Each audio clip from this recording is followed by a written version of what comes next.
Everyone, welcome to learning path. मैंने BPSC TRE 3.0 and BPSC TRE 4.0 के लिए NCERT सार संग्रह सीरीज स्टार्ट की है, जो कि सभी बीपीएससी एस्पिरेंट्स के लिए मोस्ट इंपॉर्टेंट सीरीज है।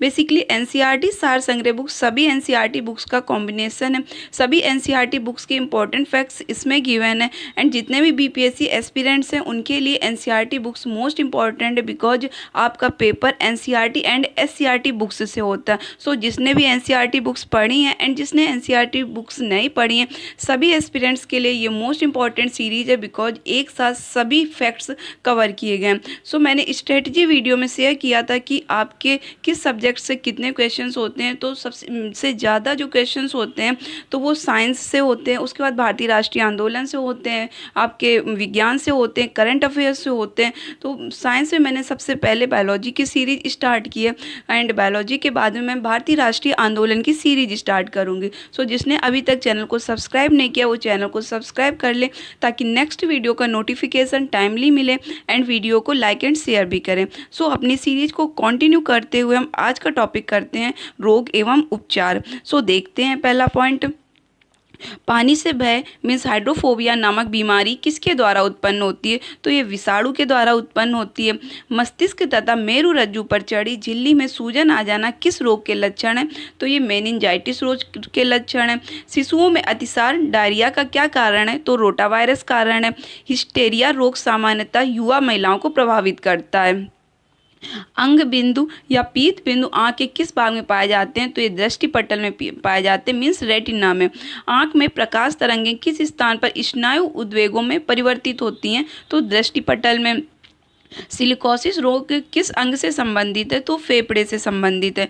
ट्रिपल एंटीजन वैक्सीन नवजात शिशुओं को कुकर खांसी, टिटनेस और डिप्थीरिया रोगों से प्रतिरक्षित करने के लिए लगाई जाती है, तो जिसे बोलते हैं ट्रिपल एंटीजन वैक्सीन, जिसमें कुकर खांसी, टिटनेस एंड डिप्थीरिया रोग इन सभी से रक्षा करता है। आगे देखते हैं, मलेरिया रोग किस जीव कारण होता है? तो प्रोटोजोआ के कारण होता है। भोजन विषाक्तता किस जीवाणु के कारण उत्पन्न होती है? तो ये सैल्मोनेला बेसिलाई के द्वारा उत्पन्न होती है। मम्स, रेबीज एवं हर्पीज आदि विषाणु जनित रोगों के समूह में आते हैं। तो ये क्वेश्चन अधिकतर आते हैं एग्जाम में कि कौन से रोग विषाणु से होते हैं, कौन से रोग जीवाणु से होते हैं। तो आप याद रखना, मम्स, रेबीज एवं हर्पीज ये वायरस से होने वाले रोग हैं। जल में किसकी अधिकता के कारण इटाई रोग होता है? तो कैडमियम की अधिकता के कारण इटाई रोग होता है। ये क्वेश्चन भी मोस्ट रिपीटेड क्वेश्चन है एग्जाम में। आगे देखते हैं, फेनिल कीटोन्यूरिया रोग किससे संबंधित है? तो ये मानसिक जड़ता से संबंधित है। पोटेशियम अल्पता किससे संबद्ध है? तो ये निम्न रक्तचाप से संबंध है। आगे, मलेरिया से कौन सा अंग प्रभावित होता है? तो प्लीहा प्रभावित होता है, जिसे स्प्लीन बोलते हैं। आनुवांशिक रोग लिंग संलग्न है, रॉयल हीमोफीलिया। भारत में मलेरिया के 65% रोगियों के लिए पी वाइवैक्स परजीवी उत्तरदायी है। तो भारत में कितने % रोगियों के लिए पी वाइवैक्स परजीवी उत्तरदायी, जो कि मलेरिया से है? तो 65% रोगियों के लिए। हीमोफीलिया एक आनुवांशिक विकार है जिससे रक्त का स्कंदन नहीं होता है। तो हीमोफीलिया से क्या नहीं होता? रक्त का स्कंदन नहीं होता। ये कैसा विकार है? तो ये आनुवांशिक विकार है। आगे देखते हैं हम, डेंगू बुखार होने पर मानव शरीर में किसकी कमी होने लगती है? तो डेंगू बुखार होने पर मानव शरीर में प्लेटलेट्स की कमी होने लगती है। मलेरिया प्लाज्मोडियम नामक परजीवी की खोज किस वैज्ञानिक ने की थी? तो सर रोनाल्ड रॉस ने की थी मलेरिया प्लाज्मोडियम नामक परजीवी की खोज। ट्यूमर की पहचान के लिए किस रेडियोधर्मी समस्थानिक का प्रयोग किया जाता है? तो आर्सेनिक 74 का किया जाता है। रेडियोधर्मी समस्थानिक को इंग्लिश में रेडियो एक्टिव आइसोटोप्स बोलते हैं। तो आर्सेनिक 74। यदि मूत्र के साथ एल्ब्यूमिन की मात्रा आ रही हो तो वृक्क के प्रभावित होने की संभावना अधिक हो जाती है। आगे देखते हैं, साल के टीका किस रोग से संबंधित है? तो ये पोलियो से संबंधित है। साल के टीके का आविष्कार जोनस साल्क ने वर्ष 1952 में किया था। साल के टीके का आविष्कार जोनस साल्क ने किया था। एंड अभी हमने ऊपर पढ़ा, मलेरिया प्लाज्मोडियम नामक परजीवी की खोज सर रोनाल्ड रॉस ने की थी एंड साल के टीका जो है इसकी खोज जोनस साल्क ने की थी। तो साल्क से याद रखना, जोनस साल्क। एथलीट फुट नामक बीमारी किससे होती है? तो फफूंद से होती, मीन्स फंगस से। मनुष्य के शरीर में रक्त प्रवाह की गति मापने के लिए किस रेडियो एक्टिव तत्व का प्रयोग भी किया जाता है? तो रेडियो सोडियम का प्रयोग किया जाता है। पॉलिश युक्त चावल के सेवन से कौन सा रोग होने की संभावना होती है? तो बेरी रोग होने की संभावना होती है। प्लाज्मोडियम परजीवी का वाहक जीव कौन है? तो मच्छर है। हानिकारक विकिरणों से मनुष्य के अंगों में से मस्तिष्क सबसे कम तथा आंख सबसे अधिक प्रभावित होती है। जो हानिकारक विकिरण होते हैं, जो हार्मफुल रेडिएशंस होते हैं, तो उनसे सबसे कम जो प्रभाव पड़ता है वो मस्तिष्क पे पड़ता है और सबसे अधिक प्रभाव आंखों में होता है। एमआरआई का पूर्ण नाम क्या है? एमआरआई का फुल फॉर्म होता है मैग्नेटिक रेजोनेंस इमेजिंग। बीएमडी परीक्षण किसकी पहचान करने के लिए किया जाता है? तो ये ओस्टियोपोरोसिस की पहचान करने के लिए किया जाता है। कौन सा मच्छर जीका वायरस का वाहक है? तो एडीज मच्छर जीका वायरस का वाहक है। मधुमेह के उपचार में प्रयोग होने वाले हार्मोन इंसुलिन का आविष्कार किसने किया था? तो इंसुलिन का आविष्कार एफजी बेंटिंग ने किया था। ओके, तो हम 3 नेम पढ़ चुके जिन्होंने आविष्कार किया था।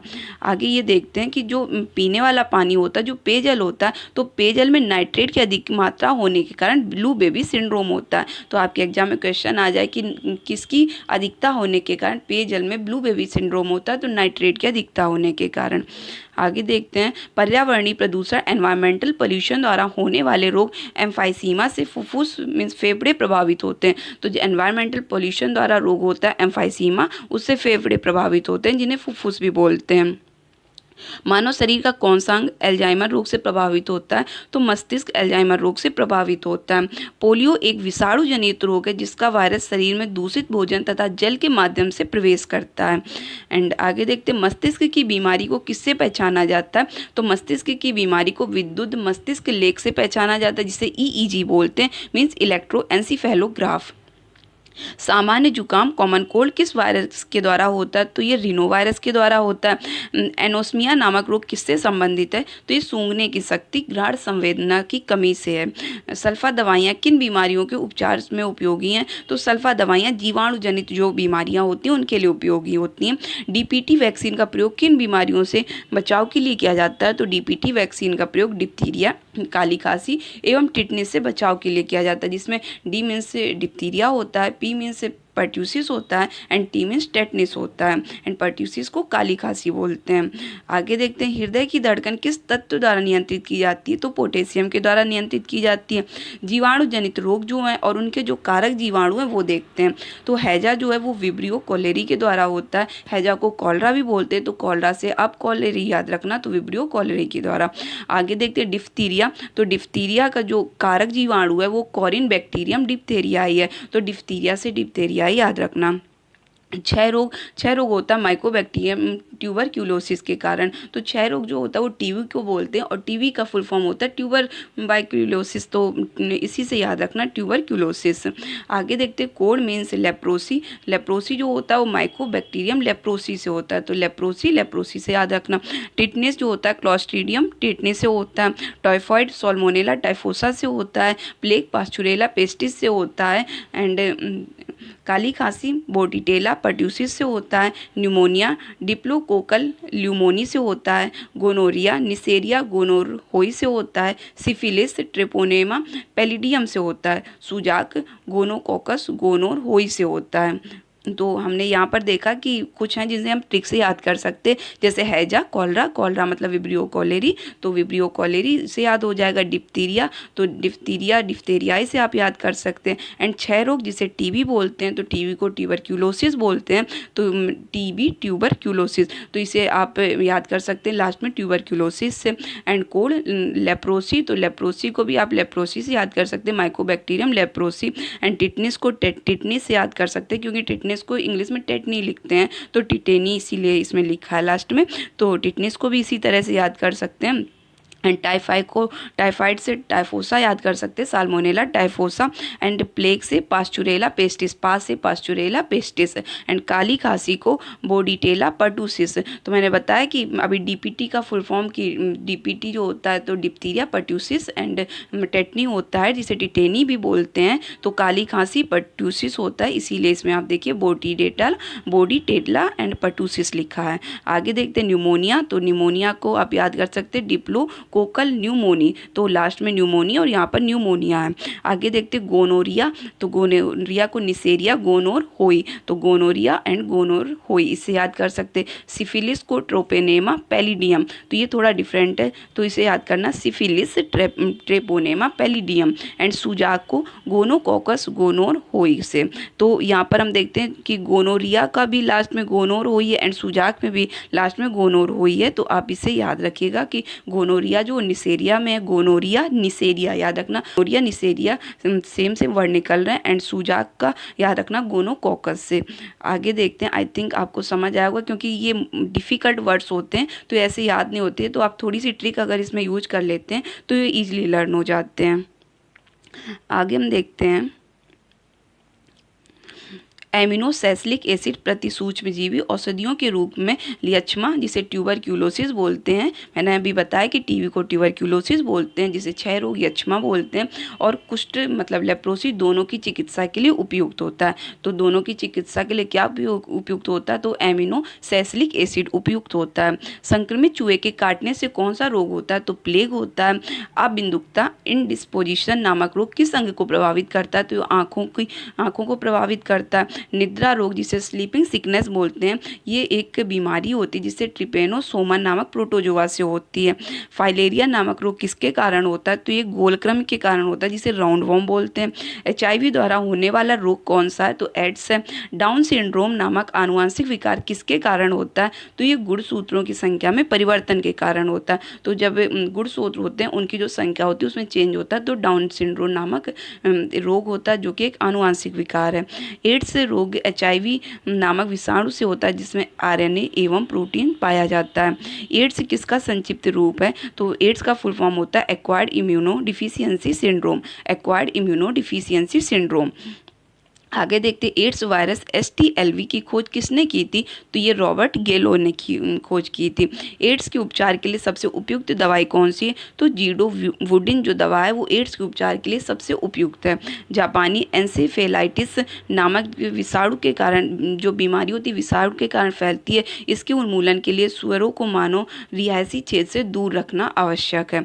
एलिसा परीक्षण किस रोग की पहचान के लिए किया जाता है, तो एलिसा परीक्षण एड्स के लिए किया जाता है, एलिसा एड्स के लिए। थैलेसीमिया के रोगों में शरीर किसके संश्लेषण की क्षमता नहीं रखता, तो जब थैलेसीमिया रोग हो जाता है तो इससे हीमोग्लोबिन का जो संश्लेषण की क्षमता नहीं रखता है। स्त्रियों की तुलना में पुरुष वर्णांधता, जिसे कलर ब्लाइंडनेस बोलते हैं, अधिक प्रभावित होती है क्योंकि उनमें केवल X क्रोमोसोम पाया जाता है। ओके, तो जो स्त्रियां जो फीमेल होती हैं उनमें XY क्रोमोसोम होता है एंड जो मेल होते हैं उनमें X क्रोमोसोम होता है, तो इसलिए इसमें कलर ब्लाइंडनेस जो मेल में होती है वो मोस्टली पाई जाती है। एड्स, छोटी माता एवं गलसुआ तीनों संक्रामक बीमारियां हैं। आगे देखते हैं, एफ्लाटॉक्सिन खाद्य विषाक्तन मीन्स पॉइजनिंग द्वारा कौन सा अंग प्रभावित होता है, तो यकृत प्रभावित होता है, जिसे लीवर बोलते हैं। रोगों की प्रकृति, लक्षणों एवं कारणों का अध्ययन रोग विज्ञान, जिसे पैथोलॉजी बोलते हैं, होता है। तो रोगों की प्रकृति, लक्षणों एवं कारणों का अध्ययन रोग विज्ञान कहलाता है, जिसे पैथोलॉजी बोलते हैं। आगे देखते हैं, ब्राइट्स रोग से शरीर का कौन सा अंग प्रभावित होता है, तो गुर्दा प्रभावित होता है ब्राइट रोग से। इंटरफेरॉन का प्रयोग किसके नियंत्रण के लिए किया जाता है, तो कैंसर के नियंत्रण के लिए। सिलिकोसिस क्या है, तो ये फेफड़ों से संबंधित रोग है। मक्का में सफ़ेद कली किस तत्व की कमी से होती है, तो जिंक की कमी से होती है मक्का में सफ़ेद कली। आगे देखते हैं, सफ़ेद कीट किस फल का रोग है, तो ये सरसों का। पायरिला किस फसल से में लगने वाला कीट है, तो ये गन्ना में लगने वाला कीट है पायरिला। भिंडी में पीत वर्णशिरा रोग किस कारण होता है, तो सफ़ेद मक्खी से होता है। खसरा जिसे बोलते हैं, जिसे मिसल्स बोलते हैं, रोग को एंटीबायोटिक्स द्वारा ठीक नहीं किया जाता। तो बोले किस रोग को एंटीबायोटिक्स द्वारा ठीक नहीं किया जाता, तो मीसल्स रोग मतलब खसरा रोग जो होता है इसे एंटीबायोटिक्स के द्वारा ठीक नहीं किया जा सकता। गामा ग्लोबुलिन इंजेक्शन का प्रयोग किस रोग के उपचार के लिए किया जाता है, तो हेपेटाइटिस के रोग के उपचार के लिए किया जाता है। रानीखेत रोग किससे संबंधित है, तो ये मुर्गियों से संबंधित है। गेहूं में होने वाले दो प्रमुख कवक रोग कौन से हैं, तो काला कीट जिसे ब्लैक कीट बोलते हैं और स्मट। तो ये गेहूं में होने वाले दो प्रमुख कवक रोग हैं। तो दो प्रमुख कवक रोग हैं कौन से, काला कीट एंड स्मट। कवक से काला कीट एंड स्मट, कीट स्मट ये सेम से निकल रहा है, इसका ध्यान रखना। धान का टुंगरो विषाणु किसके द्वारा प्रसारित होता है, तो ये हरी पत्ती के फुद के द्वारा, तो जिसे लीफ हॉपर बोलते हैं। आगे देखते हैं बर्ड फ्लू जिसे H5N1 बोलते हैं, इन्फ्लुएंजा विषाणु के कारण होता है। तो जो बर्ड फ्लू होता है वो H5N1 इन्फ्लुएंजा विषाणु के कारण होता है। BCG जो बैसिली कालमेट यूरिन का टीका नवजात शिशु को कब लगाया जाता है? तो जन्म के तुरंत बाद। तो आपके एग्जाम में क्वेश्चन हो कि BCG का टीका नवजात शिशु में कब लगाया जाता है? तो जन्म के तुरंत बाद लगाया जाता है। और BCG का फुल फॉर्म होता है बैसिली कालमेट यूरिन। आगे देखते हैं पशुओं में प्रोटोजोआ जनित रोग होता है। तो जो पशु होते हैं उनमें जो प्रोटोजोआ से होने वाले रोग हैं, प्रोटोजोआ जनित रोग हैं, उनको देखते हैं। जो रोग हैं, रोग का नाम क्या है, रोग के लक्षण क्या हैं? तो कॉक्सीडियोसिस रोग है। तो ये रक्तस्रावी आंतस्रोध एंड खूनी पेचिश, इसमें लक्षण इसके होते हैं। एंड बबेसियसिस जो होता है इसमें तीव्र ज्वर होता है, रक्त अल्पता होती है, ये इसका लक्षण है। एंड आगे देखते हैं थिलेरियोसिस, इसमें जो रोग का लक्षण है वो तीव्र ज्वर व लसिका ग्रंथियों में सूजन आ जाना। एंड आगे देखते हैं एनाप्लाज्मोसिस जो होता है, एनाप्लाज्मोसिस, तो इसमें जो लक्षण दिखता है उसमें लाल रक्त कणों का विनाश होने लगता है। एंड आगे देखते हैं ट्रिप्नोसोमियासिस जो होता है रोग, इसमें ज्वर और रक्त कारण होता है। एंड ट्राइकोमोनियासिस जो रोग होता है उसमें गर्भपात व बंध्यता होती है। तो ये जितने भी रोग हैं ये सभी प्रोटोजोआ जनित रोग हैं एंड इनके ये लक्षण गिवन है। ओके, आगे देखते हैं हम विषाणु जनित रोग। तो जो रोग विषाणु द्वारा होते हैं, जो वायरस द्वारा होते हैं, वो देखते हैं। तो ये वायरस से होने वाले रोग आपके एग्जाम में ज़्यादा पूछे जाते हैं। आगे देखते हैं रोग और उनके विषाणु। छोटी माता जो होती है वो वेरिसेला वायरस के द्वारा, खसरा मिसल्स बोलते हैं जिसे मोरबिली वायरस के द्वारा, पोलियो वायरस के द्वारा, रेबीज वायरस के द्वारा, चेचक वेरियोला वायरस के द्वारा, एंड जननांग हर्पिस जिसे बोलते हैं हर्पिस वायरस के द्वारा, एड्स जो होता है वो human immunodeficiency virus, HIV virus जो होता है उसके कारण होता है, जिससे ह्यूमन इम्यूनोडिफिशियंसी वायरस भी बोलते हैं। आगे देखते हैं H means human and I means immunodeficiency and V means virus. Hepatitis का जो वायरस होता है वो हेपेटाइटिस वायरस होता है। इन्फ्लुएंजा का वायरस होता है मिक्सो वायरस इन्फ्लुएंजाई। आगे बोलते हैं, देखते हैं गलसुआ का वायरस होता है mumps virus. And genital herpes का वायरस होता है सिम्प्लेक्स वेजिनेलिस वायरस होता है, सिम्प्लेक्स वेजिनेलिस वायरस होता है जेनाइटल हर्पिस का वायरस। डेंगू का वायरस होता है डेंगू वायरस। एंड कोविड-19 का वायरस होता है कोरोना वायरस। तो एक बार फिर से वायरस देख लेते हैं क्योंकि इनके नेम थोड़े टफ होते हैं जो कि याद करना थोड़ा हो जाता है। तो छोटी माता जो होती है वो वेरिसेला वायरस के कारण, खसरा जो मिसल्स जिसे बोलते हैं उसे मोरबिली वायरस के कारण होता है। एंड पोलियो वायरस के द्वारा, रेबीज वायरस के द्वारा, चेचक वेरियोला वायरस के द्वारा, चेचक होता है वेरियोला वायरस के द्वारा, एंड छोटी माता होती है वेरिसेला वायरस के द्वारा। आगे देखते हैं जननांग हर्पिस वायरस के द्वारा, एड्स जो होता है वो HIV वायरस के द्वारा होता है जिसे ह्यूमन इम्यूनोडिफिशियंसी वायरस बोलते हैं। एंड आगे हेपेटाइटिस वायरस के द्वारा, इन्फ्लुएंजा मिक्सो वायरस इन्फ्लुएंजाई के द्वारा, गलसुआ मम्प्स वायरस के द्वारा, and genital herpes simplex vaginalis virus के द्वारा, डेंगू वायरस के द्वारा, एंड कोविड-19 कोरोना वायरस के द्वारा। आगे देखते हैं हम यकृत शोथ जिसे हेपेटाइटिस बोलते हैं, कैसा रोग है? तो ये विषाणु जनित रोग है। रोगों के संचरण के लिए उत्तरदायी कीटों को क्या कहते हैं? तो वेक्टर बोलते हैं। जो रोगों के संचरण के लिए उत्तरदायी कीट होते हैं उन्हें वेक्टर बोलते हैं। थैलेसीमिया एक आनुवंशिक बीमारी है। यह किसको प्रभावित करती है? तो यह रुधिर मीन्स ब्लड को प्रभावित करती है। तो थैलेसीमिया कैसी बीमारी? आनुवंशिक बीमारी है। यह किसको प्रभावित करती है? तो यह रुधिर को प्रभावित करती है। ग्लाइकोमा किसका अंग का रोग है? किस अंग का रोग है? तो ये नेत्र का रोग है। ग्लाइकोमा नेत्र का रोग है। आगे देखते हैं पोलियो माइलेटाइटिस से रोग किससे फैलता है? तो विषाणु से फैलता है। अगर आपके एग्जाम में क्वेश्चन हो कि पोलियो माइलेटाइटिस रोग जो होता है वो किससे फैलता है? तो ये विषाणु से फैलता है। रक्त में RH क्या है? तो रक्त में RH प्रतिजन है। आगे ये कोरोना वायरस से रिलेटेड कुछ पॉइंट्स गिवन है जो कि देखते हैं। कोरोना वायरस ऐसे विषाणु का एक बड़ा समूह है जो मानव तथा जानवरों में रोग उत्पन्न कर सकते हैं। अनेक कोरोना वायरस में मानव में श्वसन संक्रमण जिसे रेस्पिरेटरी इन्फेक्शन उत्पन्न करते हैं, जो सामान्य जुकाम से लेकर मर्स व सार्स तक हो सकते हैं। तो हम देखें कि अनेक कोरोना वायरस मानव में श्वसन संक्रमण उत्पन्न करते हैं। तो अगर श्वसन संक्रमण से रिलेटेड आ जाए तो कोरोना वायरस, एंड जो कि सामान्य जुकाम से लेकर मर्स व सार्स तक हो सकते हैं। तो यहाँ पर मर्स और सार्स के जो फुल फॉर्म है ये इंपॉर्टेंट है। तो मर्स का होता है middle east respiratory syndrome, and जो सार्स होता है इसका फुल फॉर्म होता है सीवियर एक्यूट रेस्पिरेटरी सिंड्रोम। आगे देखते हैं पॉइंट बी कोशिका कोशिका के बाहर के आक्रमणकारियों को नष्ट करती है, जबकि टी कोशिका संक्रमित कोशिकाओं को नष्ट करती है। तो बी कोशिका क्या काम होता है, बी कोशिका जो बी सेल होती है वो कोशिका के बाहर के जो आक्रमणकारियों को नष्ट करती है, और जबकि जो टी कोशिका होती है वो संक्रमित कोशिकाओं को नष्ट करती है। आगे देखते हैं हम वर्तमान में विश्व भर में फैले संक्रमण को कोरोना वायरस डिजीज कोविड-19 नाम दिया गया है। यह संक्रमण चीन के वुहान शहर में दिसंबर 2019 में फैला और कुछ ही दिनों में इसने विश्व व्यापारी महामारी पैंडेमिक का रूप ले लिया। तो विश्व स्वास्थ्य संगठन WHO की वेबसाइट पर उपलब्ध 10 जनवरी 2021 तक के आंकड़ों के अनुसार वैश्विक स्तर पर 8.9 करोड़ से अधिक लोग कोविड-19 से संक्रमित हो चुके हैं, जिनमें से 19 लाख से अधिक लोगों की मृत्यु हो चुकी है। तो ये आंकड़े इतने इम्पॉर्टेंट नहीं हैं, जो ऊपर मैंने बताया फुल फॉर्म वो इम्पॉर्टेंट है। ओके, आगे देखते हैं कोविड-19 के लक्षण क्या होते हैं। तो सामान्य लक्षण बुखार, सूखी खांसी, थकान आदि। एंड सामान्य लक्षण और भी होते हैं जो सिर दर्द, शरीर के अन्य भागों में दर्द, गले में खराश, स्वाद एवं सूंघने की क्षमता में कमी हो जाती है, डायरिया एंड नेत्र श्लेष्म में क्लासोत हो जाता है, जिसे कंजक्टिवाइटिस बोलते हैं।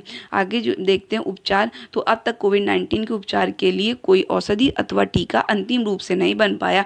यद्यपि विश्व भर में अनेक टीके अंतिम चरण में, इसलिए इससे बचाव करके तथा संक्रमण हो जाने की स्थिति में चिकित्सकों के परामर्श के अनुसार देखभाल करने से संक्रमित व्यक्ति से ठीक हो सकता है। वैश्विक आंकड़े बताते हैं कि कोविड-19 से संक्रमित 90% से अधिक व्यक्ति चिकित्सकों के निर्देशों का ठीक प्रकार से करके संक्रमण मुक्त हो जाते हैं। संक्रमित व्यक्ति के शारीरिक स्वास्थ्य की स्थिति, जो मेडिकल कंडीशन होती है, उसकी रोग प्रतिरोधक क्षमता, इम्यूनिटी तथा उनका आयु वर्ग, एज ग्रुप कोरोना संक्रमण से लड़ने में विशेष भूमिका निभाते हैं। ओके, तो ये आपके उसमें एग्जाम के लिए इम्पोर्टेंट हो या ना हो, लेकिन आपकी डेली लाइफ के लिए ये इम्पोर्टेंट फैक्ट है, इसलिए मैंने इसे कवर करा दिया है। आगे देखते हैं कोविड-19 से बचाव के उपाय। तो एक दूसरे से पर्याप्त दूरी, 6 फीट रखना, अर्थात सामाजिक दूरी से सोशल डिस्टेंसिंग बोलते हैं। तो ये मास्क, फेस कवर, गमछा इत्यादि का प्रयोग करना, हैंड सैनिटाइजर का प्रयोग करना, ये सभी तो आपको पता ही है। एंड आगे देखते हैं हम अपना जीवाणु जनित रोग। जो रोग जीवाणु जनित हैं उन्हें देख लेते हैं।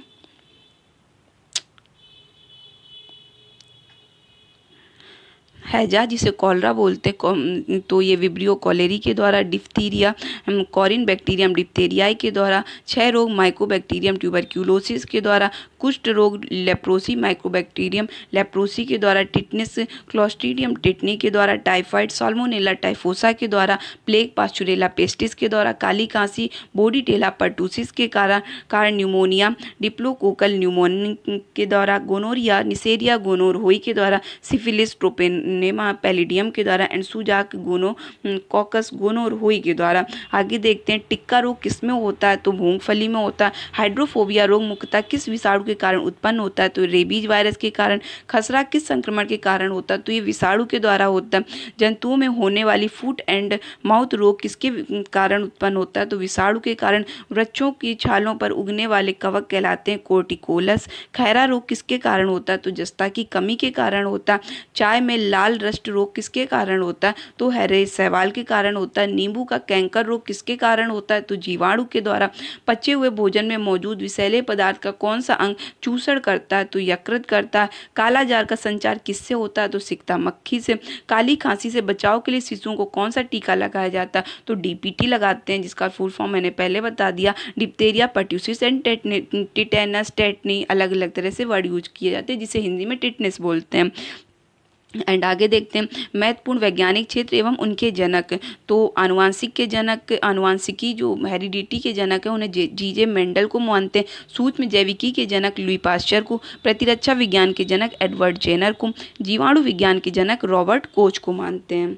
ओके, एंड आगे हम देखते हैं कि जो प्रोटोजोआ जनित रोग हैं, कृमि जनित रोग हैं, कवक जनित रोग हैं, इन सभी को एक साथ कवर करते हैं। तो जो प्रोटोजोआ जनित रोग हैं, तो मलेरिया जो है, ये जितने भी हैं, मलेरिया, अमीबियासिस, काला अजार, पायरिया, सोने की बीमारी, तो ये सभी प्रोटोजोआ जनित रोग हैं। तो इन्हें हम एक साथ देख लेते हैं। मलेरिया, अमीबियासिस, काला अजार, पायरिया, सोने की बीमारी, तो ये सभी प्रोटोजोआ जनित रोग हैं। तो ये जो रोग हैं इनके कारक क्या हैं। तो malaria Plasmodium vivax, amoebiasis and amoeba simplex, और जो काला जार है ये लीशमैनिया बालू मक्खी के काटने से होता है, and pyorrhoea and amoeba gingivalis and सोने की बीमारी, ये जो रोग है ट्रिपेनोसोमा से होता है। तो ये प्रोटोजोआ जनित रोग है, इन्हें एक साथ हमने कवर कर लिया। अब कृमि जनित जो रोग है उनको देख लेते हैं। तो जो रोग है फाइलीरिएसिस, जिसका जो कृमि है कारक कृमि है वो है व्रचेरेरिया बैंक्रोफटाई बुर्गिया तिमोरी, एंड टीनियसिस का जो कृमि जनित रोग है वो टीनिया सोलियम है, एंड जो एस्कोरिएसिस का कृमि जनित रोग है वो एस्केरिम लुम्ब्री कॉइडिस है। आगे देखते हैं हम कवक जनित रोग जो है। तो कवक जनित रोग में एथलीट फुट आ जाता है, खाज आ जाता है एंड दाद आ जाता है, जो कि फंगस से होता है। तो एथलीट फुट जो है उसका जो कारक कवक है वो ट्राइकोफाइटोन एंड माइक्रोस्पोरम है, स्पोरम जिसे बोलते हैं, एंड खाज जो है वो एक्केरस इसके बीज है कवक, एंड दाद जो होता है जिसे रिंग वॉर्म बोलते हैं वो ट्राइकोफाइटोन एंड एपिडमोरफाइटोन होता है इसका कारक कवक। तो यहाँ पर हमने जो विषाणु जनित रोग हैं ऊपर वो भी देख लिए, और जो जीवाणु जनित रोग है उनको भी स्लाइड में कवर कर लिया, एंड जो हमने उनको ट्रिक्स से भी नेम से भी कवर किया, उन्हें रिवाइज भी किया ताकि आप लोगों को याद हो जाए एक बार में। एंड जो प्रोटोजोआ जनित रोग हैं उन्हें भी हमने कवर कर लिया, जो कृमि जनित रोग हैं इन्हें भी कवर कर लिया, और जो कवक जनित रोग हैं इन्हें भी कवर कर लिया। तो आप थोड़ी थोड़ी सी ट्रिक करके इन नेम्स को याद, थोड़े हार्ड नेम है तो ईजिली लर्न नहीं होते हैं। आगे हम देखते हैं न्यूमोनिया। आगे देखते पॉइंट है कि नियोसिस में कोयला खनन जो उद्योग होते हैं उनमें कार्यरत श्रमिक रोगग्रस्त होते हैं। तो इसका नाम हिंदी में होता है फुफ्फुस खुलिया मियता। आगे देखते हैं पौधों में लगने वाले महत्वपूर्ण रोग। तो कवक जनित पादप रोग और रोगकारी कवक। तो जो पौधों में लगने वाले रोग हैं अब उन्हें देख लेते हैं। अभी तक हमने जो मनुष्य में लगने वाले रोग हैं उन्हें कवर किया, पौधों में लगने वाले जो रोग हैं उनको देखते हैं। तो जो आलू का विलंबित अंगमारी रोग है तो वो फाइटोथोरा इन्फेस्टन्स के द्वारा होता है। आलू का पूर्व अगमारी जो रोग होता है वो आल्टरनेरिया सोलनी के द्वारा होता है, एंड मूंगफली का टिक्का रोग सर्कोस्पोरा परसोनेटा के द्वारा होता है। गन्ना का लाल विगलन कोलेटो ट्राइकलम फाल्केटम के द्वारा होता है। गेहूं का काला किट पक्सीनिया ग्रेमिनिस ट्रिट्रिसी के द्वारा होता है। गेहूं का स्लैत कंड अस्टिलेगो ट्रिट्रिसी के द्वारा होता है। गेहूं का चूर्ण आसिता इरिसाइफी ग्रेमिनस के द्वारा होता है। क्रूसीफेर का सफ़ेद किट एल्ब्यूगो कैंडिडा के कारण होता है। बाजरा का मृदु रोमेल आसिता इसके लिए स्पोरा ग्रेमिनिकोला के द्वारा होता है। क्रूसीफेर का मृदु रोमेल आसिता रोग जो होता है वो पेरोनोस्पोरा पैरासाइटिका के द्वारा होता है। बाजरा का इर्गोट क्लेविसेप स्वीफोरिसिस के द्वारा होता है। आलू का वार्ट रोग सिनकीट्रियम एंडोबायोटिकम के द्वारा होता है। बाजरा का ग्रीन ईयर रोग इसके लेरोस्पोरा ग्रोमिकोला के द्वारा होता है। राई का इर्गोट रोग क्लेविसेप्स परपूरिया के द्वारा होता है। And brown leaf spot of rice का जो रोग होता है वो होता है हेलमिन्थोस्पोरियम ओराइजी के द्वारा। तो ये जो आपका फसल में होने वाले जो रोग हैं, जो कवक जनित रोग हैं उनको हमने कवर किया, एंड जो फसलों में विषाणु जनित पादप रोग हैं और रोगकारी जो विषाणु हैं उनको देखते हैं। तो तंबाकू का मोजेक रोग जो होता है वो टोबैको मोजेक वायरस के द्वारा होता है। आलू का मोजेक रोग पोटैटो वायरस वाई के द्वारा होता है। एंड बंकी टॉप ऑफ बनाना जो होता है बनाना वायरस के द्वारा होता है। फूल गोभी का मोजेक रोग फूल गोभी मोजेक वायरस के द्वारा। एंड गाजर का लाल पत्ती रोग गाजर लाल पत्ती वायरस के द्वारा होता है। एंड आगे देखते हैं हम अजैविक पादप रोग। तो ये इम्पॉर्टेंट है आपके एग्जाम के पॉइंट ऑफ व्यू से, मोस्ट इम्पॉर्टेंट है। अजैविक पादप रोग जो होते हैं नींबू में ड्राई बैक जो होता है कॉपर की कमी से। आंवले में आंतरिक निक्रोसिस जो होता है बोरोन की कमी से, जिसे बोरॉन भी बोलते हैं। नींबू में लिटिल लीफ जो होता है वो कॉपर की कमी से। आम में लिटिल लीफ जस्ता की कमी से। मटर में मार्स रोग मैंगनीज की कमी से। धान में खैरा रोग जस्ता की कमी से। फूल गोभी में ह्यूपडेल जो होता है वो मॉल्बिडेनम की कमी से। चुकंदर में हार्ट रॉट बोरोन की कमी से। आलू का ब्लैक हार्ट रोग भंडारण में O2 की कमी से। जहाँ पर स्टोरेज होता है वहाँ पर ऑक्सीजन की कमी से आलू का ब्लैक हार्ट रोग हो जाता है। एंड फूल गोभी में ब्राउनिंग रोग जो होता है बोरोन की कमी से होता है। सो यहाँ पर हमने देख लिया जो अजैविक पादप रोग हैं उन्हें भी हमने कवर कर लिया। आगे देखते हैं जीवाणु जनित पादप रोग और रोगकारी कारक जो हैं। तो आलू का जो सैथिल रोग है वो होता है स्यूडोमोनास सोलेनेसेरियम के द्वारा। धान का अंगमारी रोग होता है जेंथोमोनास ओराइजी के द्वारा। एंड नींबू का कैंकर रोग होता है जेंथोमोनास सीट्री के द्वारा। गेहूं का टूंड रोग होता है कोरिनोबैक्टीरियम टिट्रिकी के द्वारा। Angular leaf spot of cotton रोग होता है जेंथोमोनास मालवेसियरम के द्वारा। एंड सेब गुलाब टमाटर का क्राउन गाल जो होता है वो रोग होता है एग्रोबैक्टीरियम ट्यूमीफोसियंस के द्वारा। आलू का स्कैब स्ट्रेप्टोमाइसिस स्कैबिजी के द्वारा। एंड तंबाकू का सैथिल रोग स्यूडोमोनास सोलेनेसियरम के द्वारा। टमाटर का सैथिल रोग स्यूडोमोनास सोलेनेसियरम के द्वारा। ओके, तो यहाँ पर हमने जीवाणु जनित जो पादप रोग हैं वो पढ़ लिए एंड रोगकारी कारक पढ़ लिए। सो यहाँ पर आपका जो मनुष्य में होने वाले रोग हैं वो हमने कवर किए, जो पेड़ पौधों में होने वाले रोग हैं वो कवर किए, कौन से रोग फंगस से होते हैं, कौन से प्रोटोजोआ से होते हैं, कौन से वायरस से होते हैं, उन सभी को कवर किया। सो जितने भी रोग, उनके उपचार, उनके वायरस, बैक्टीरिया, प्रोटोजोआ, जितनी भी चीज़ें होती हैं वो सब कुछ हम इस वीडियो में कवर कर चुके हैं। सो अगर अभी तक जितनी भी हमने सीरीज कंप्लीट करा दी वो आप देख लेते हैं तो आपको एग्जाम में बहुत ही अच्छा बेनिफिट होगा। ओके, तो आप वो भी सीरीज कंप्लीट कर लीजिएगा। एंड अगर सेशन पसंद आया हो तो लाइक करें एंड शेयर भी करें एंड चैनल को सब्सक्राइब करें ताकि नेक्स्ट वीडियो का नोटिफिकेशन टाइमली मिले। Thank you for watching.